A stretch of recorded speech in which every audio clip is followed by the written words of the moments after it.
What's up YouTube, welcome back to another video. This time is the shotgun with me, and thanks to Taurus Motors again, they have given me this bike for a ride to give you the ride impressions. Also, thank you so much for giving a good response on the previous video of Gorilla 450. Because of that, they also agreed for me to ride this motorcycle and give you the ride impressions. And do keep supporting the channel. I'll bring more of this content in the future as well.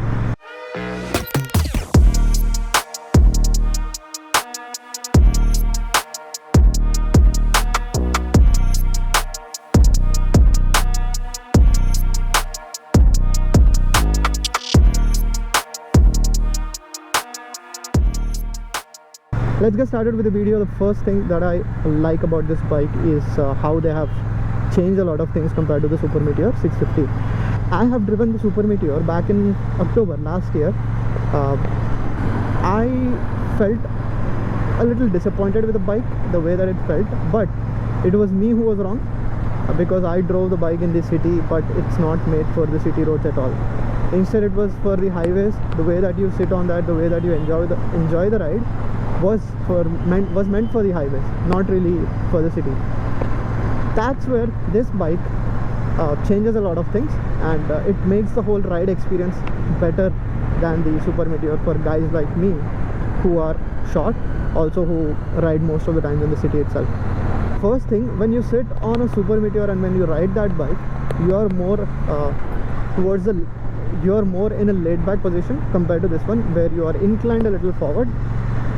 That's where Super Meteor felt a little different, because you're holding the handlebar somewhere here, but this one is a little lower, lot lower, and inclined forward as well.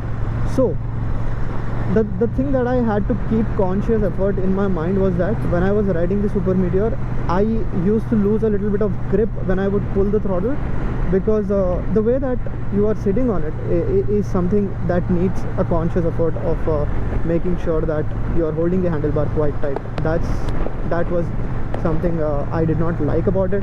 Again, that's my preference. Most of the cruiser motorcycles are made in a similar way. However, also apart from that, the comfort of the suspension was not that great, because it's quite stiff. It is made for the straight roads, long cruising type of roads. That's where it shines. But again, for a guy like me, it did not feel right, because I was riding it in the city. That bike, I took the test ride in the city. That's why I thought it was not really made for those kind of rides. Obviously, it is not made for city rides. When it comes to this one, it's a totally different ball game, because you are more inclined forward, and you will also be able to ride it in the city without any issues. That's what I felt. Yes, there is a lot of weight. I had a really hard time when I was trying to get the motorcycle into the frame for the video because of the weight, and 240 kgs is not at all less, but that's what it is. Most of the Royal Enfield bikes are kind of like that. Talking about the suspension setup, I like the way that this one feels a lot better than the Super Meteor. The Super Meteor feels a lot stiff. You would feel every bump that you would have when you are riding it, but this one is a lot gentle when it comes to the stiffness, like much better than the Super Meteor. Going on to the potholes, smaller potholes is not that big of an issue on this one. These kind of things, the way that these things are, it's okay. I would say it is still stiff, but it's okay, better than the Super Meteor for sure.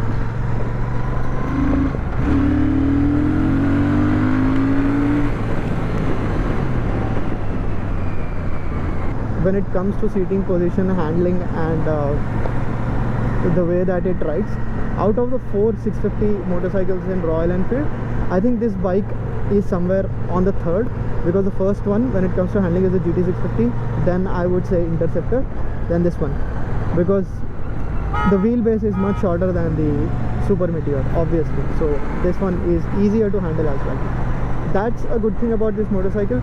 So Interceptor, yes, it is a standard retro motorcycle, but if you want a little funky or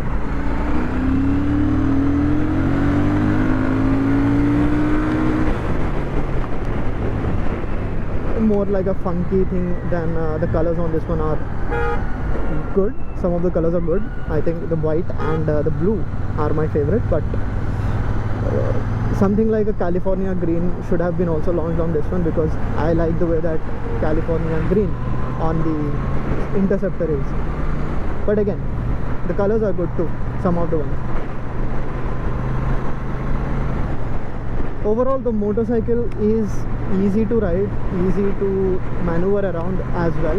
If you are up and running, then it's not an issue, because even if you are a short rider like me who is at 5'6", you can be able to manage comfortably, because that's what I was quite amazed when I started to move this bike around, because I was able to have at least half of my leg on the ground, right? So that's why it felt a little more confident than the Super Meteor. Super Meteor felt a lot bigger for my frame, and but this one, it's much easier to ride. So someone who is into a 650 twin, but they don't want to get into Interceptor or GT650 for its seating position, Interceptor for being too mainstream these days, then you might want to consider this. Now the ground clearance on this one is 140 mm. I think it is 5 or 10 mm higher than the Super Meteor. Comparatively it is higher, but even the 140 mm is a little less, honestly. But if you are a little careful, you can be able to manage it. However, so far that I have driven it today for around an hour or so, I did not face any issues.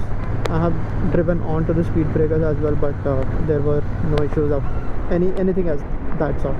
When it comes to engine specifications, you get 46.4 or 46.5 horsepower and 52 Newton meters of torque. These bikes are made for a good amount of torque, so torque comes in quite at a low rev range, so it just pulls nicely. You know that feeling when you ride these kind of twins. So twin cylinders have a good amount of torque comparatively. So again, it's the same thing on this one as well. The rider's seat is comfortable, not too hard, not too soft either, but it's comfortable. I think this is fine. On a day-to-day ride, it's okay. 1 hour, 2 hour long rides, it's fine. When it comes to pillion seat, I feel that it is quite slim. However, it is better than the Super Meteor's rear seat, because it's almost like there is no seat in the back for the Super Meteor. This one has the grab rails as well, so it is much safer than the Super Meteor for the pillion. And you also have the option to remove that seat and just have a luggage rack, and also you can remove that luggage rack and you just have the single seat setup in the front. So you have a little bit of options here and there, because it's more like a custom bobber. I feel that this bike did not deserve enough attention, although it had a lot of attention in the Auto Expo when it was first shown up in the Auto Expo, but later on the sales figures are not that great for this motorcycle. When it comes to suspension setup, you have a upside down forks from Showa, and I think it's 120 mm of travel in the front and 90 mm at the rear suspension, and non-adjustable. Obviously you get dual ABS as well, dual channel ABS, and also the slipper clutch.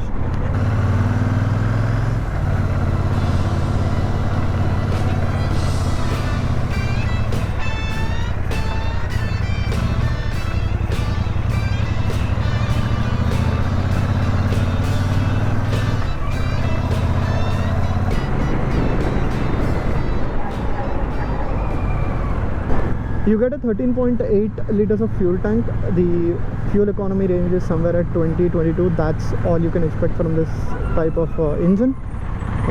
If you are really harsh, again it kind of drops to 17-18 as well. So when it comes to fuel economy, you shouldn't be considering much about that, because you don't buy this bike for good fuel economy, right? Because when you get open roads like this, you want to pull the motorcycle and feel the way that the engine sounds. So that is something that you will have to keep an eye on. Thank you so much for watching, guys. I'll see you again in the next one. Till then, take care, and do hit the like button and subscribe to the channel if you like the video.